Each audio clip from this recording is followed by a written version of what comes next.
Hello everyone, I'm Dhanya TN, computer teacher from Reliance Foundation School, Lodhival English Medium. Today I want to show one program using Python and developed in the platform PictoBlox. Here, this is the program Python powered self-driving car. For this, we need Quark key, but I am not using Quark key. I don't have.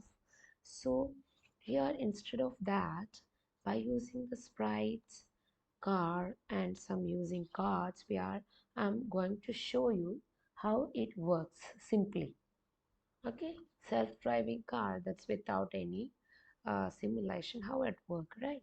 So the sprite will move and I show some cards, it moves uh, directly, then you turn, etc.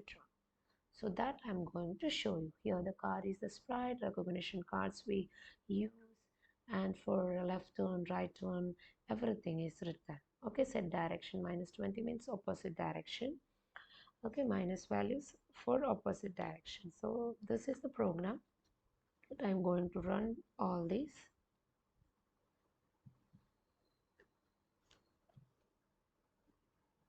Let's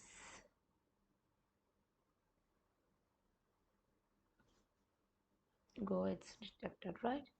Now just I'll show you the U-turn. Yes, it's moving, right? So this is our program.